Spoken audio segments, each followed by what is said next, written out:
Time to talk about Texas. All right, doing a lot of reading. There's a lot of details. I take my own notes, so prepare yourselves. Someday I have a teleprompter and I'll stop saying that. Texas Governor Greg Abbott on Wednesday accused the federal government of breaking the compact with the states following. The Supreme Court ruling on Monday cleared the way for the Border Patrol to remove razor wire installed by Texas along the U.S.-Mexican border. In a statement, Greg Abbott said President Biden has refused to enforce immigration laws and has been violating them. All right, I'm going to speculate here. It's in my opinion, okay? It's not a proven fact. This is my opinion. This is what I believe. That the Biden administration is intentionally letting the border stay open to destabilize our country, to distract us from everything that's going on, that's wrong with the country, with how much this Biden administration is messing up our country, and ignoring the fact that children are getting trafficked along the southern border. If they did care, they wouldn't be ignoring the border. And let's face it, Kamala Harris, right? She was assigned to be controlling the border the first year. I think that President Biden was basically just giving it to her, knowing it wasn't going to be handled, and she wasn't going to handle it. I mean, Camilla, what is she doing? What is she, I mean, like, ha, ha, ha, ha, ha. But what has she gotten done as vice president? I can't think of anything, can you? What's disgusting is that if they cared, they would stop all the trafficking. The young women, the little girls, the little boys, they're coming across the border by themselves, unprotected, because of the fact that we've got this open border policy right now, and they know it. That's why they're coming by trains. That's why they're coming by caravans. That's why we've got 10 million illegal immigrants in our country. What percentage of them were trafficked? Things that make you go, One of the crimes of this border crossing is that kids and young adults, maybe some older adults, they wear a color ring to what they owe the cartels. So they're coming over here, some of them unwillingly, to have to bring money back to the cartels in our own country. And that's probably where part of the fentanyl that's coming into our country. This is a border crisis. It's been ignored, and I'm gonna put on the end of this video the playlist that shows us going to McAllen, Texas, a month after the Biden administration went into office. We have witness testimony of a police officer that was in McAllen who told us shocking stories of what's going on. He even asked if we were wearing bulletproof vests or we were going to plan on it when we were going to McAllen. That was a police officer, okay? Watch the videos, watch the playlist. I think you'll find them educational. And again, remember, this was only a month after the Biden administration's gotten in. Now we've got 10 million in our country illegally. And if there's 4 more years of this, we're going to have 20 million. This is a very important election, not only for the right, for the left, for the middle, for the Christians, for the atheists, for everybody. It's an important issue that we can all unite on, especially if I know even, lefties, don't take offense to that. I know you care about the children. I know that. So this is something that we can all unify on. We've got to do it especially because of the trafficking that's happening. It cannot be ignored. This is I'm going to read from this. This is the latest escalation in a legal and political standoff between Texas and the federal government. Abbott stopped short of announcing any specific measures. He has been talking about constitutional boundaries on the state versus federal jurisdiction of border and immigration enforcement for the better part of 2 years. 2 years, people. 2 years. His legal representation includes State Attorney General Ken Paxton, first publicly toyed with the idea of formally declaring a border invasion in April of 2022. A border invasion, that's what Texas wants to do. And that was back in 22. We're in 24. Abbott wrote, sometimes what I do is I go into some of the copy and a lot of times I'm modifying it to take out all the bias out of the mainstream media and putting it into my version of what factually is happening rather than putting all the bias into it. I kind of enjoy it, actually, editing out a lot of Abbott said this even unconstitutionally. They do all this stuff, you know. So I'm trying to make sure that I edit out it. And when they say Abbott, I mean Governor Abbott, this disrespect thing, they lace it in all of their media, and we all see it. In November, Abbott wrote Biden invoking a state's constitutional right to wage war when invaded. He made this official invasion declaration public in September. Obviously, the desperation is kicking in, and the lack of caring by the current administration is absolutely abominable.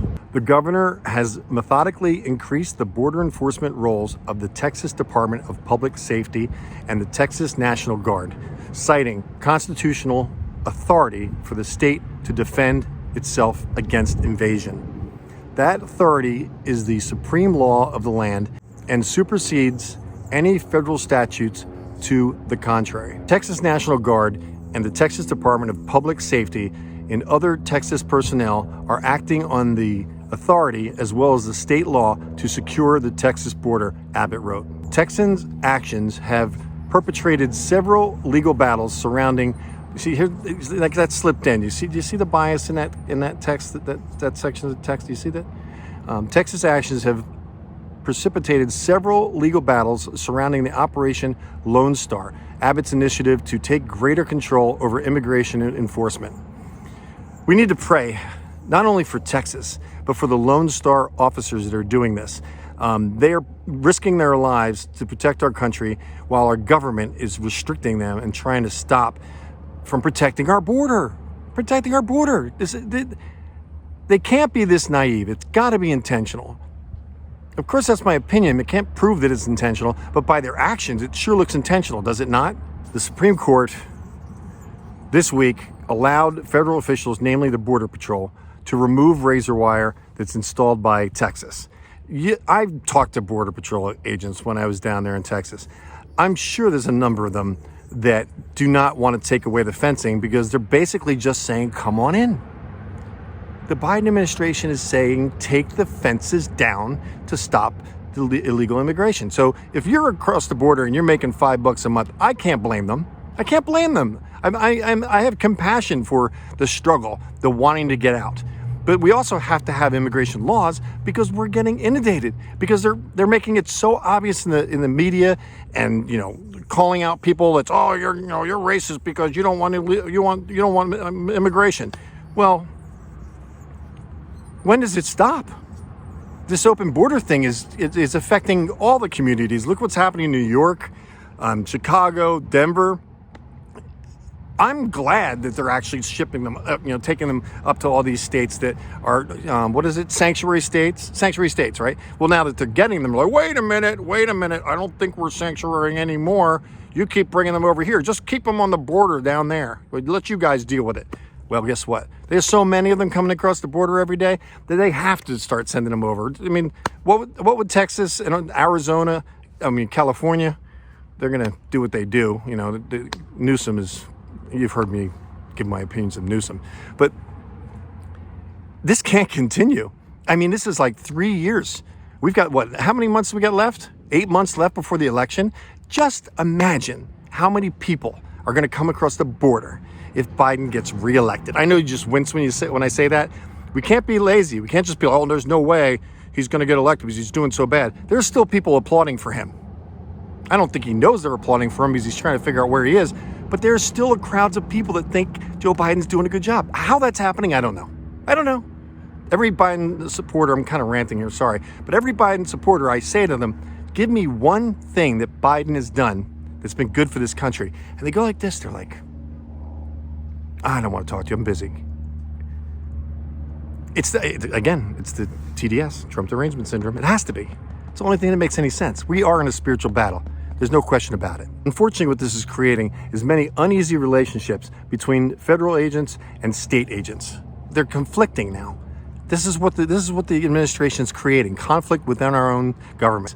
We are the United States of America. What makes us so powerful and made us so powerful since World War II, maybe before that, is that we're individual states with individual laws and less government overreach. It's been growing worse and worse and worse.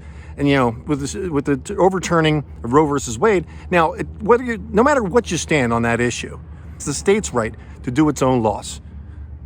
That's what the United States of America. The overreach of the government is causing great pain to our United States of America. Earlier this month, Texas officials took over a public park on the shores of the Rio Grande in Eagle Pass, using Texas National Guard troops to block the border from accessing the park. It's getting that bad that the administration can't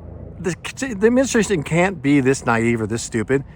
It's got to be intentional. They've gotten to a position where they're like vice president, they're president, there's lobbyists, there's Democratic Congress people, there's rhino Republicans, that they've got to be smart enough that this is intentional. Now, why would they be doing it? It's something that I'm interested that you would give me feedback on.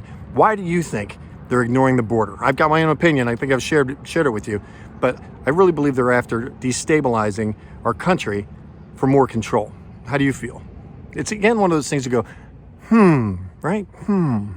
The reason I keep mentioning trafficking is not that I'm ignoring all the illegal immigration. There's that too.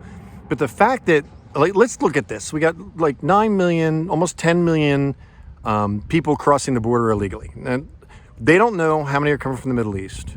They don't know how many are coming from China. And notice I didn't do China. Everybody gets, I'm sure we're not going to hear that from President Trump. He's being very calm right now, which I think it's very smart, especially as they're persecuting him. Stay calm. Stay calm, Mr. President. We'll just let them shoot themselves in the foot, which is obviously happening.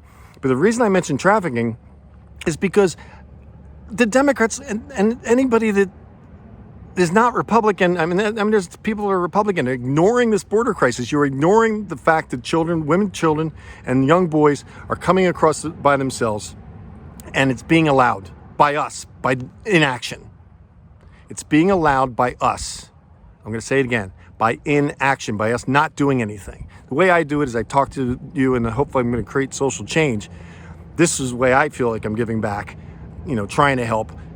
Everybody can find out. Go to your local government offices, protest, talk about what we can do, and get into small groups talking about these issues. We have to mobilize. I'm going to just keep saying that, until November. Mobilize, mobilize, mobilize.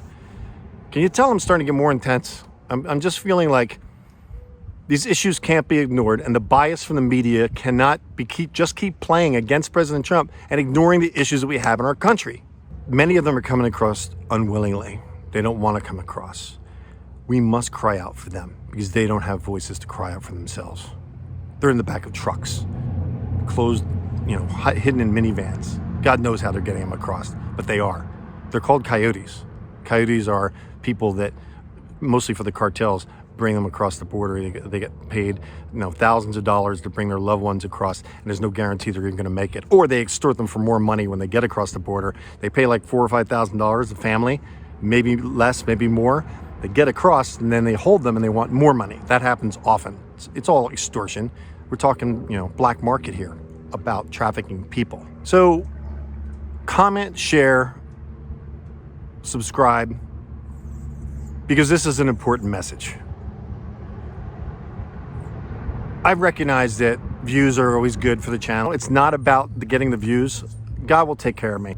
We need to take care of those that are not being taken care of by our own government. It's important. It's not about hating illegals. I have compassion for them. It's about the people that are getting trafficked, the drugs, the fentanyl that's coming over, and just the human crisis this is creating in our cities. The benefits that are being given to illegal aliens, migrants, illegal migrants that are affecting cities. They're crying out. People are recognizing how ludicrous it is.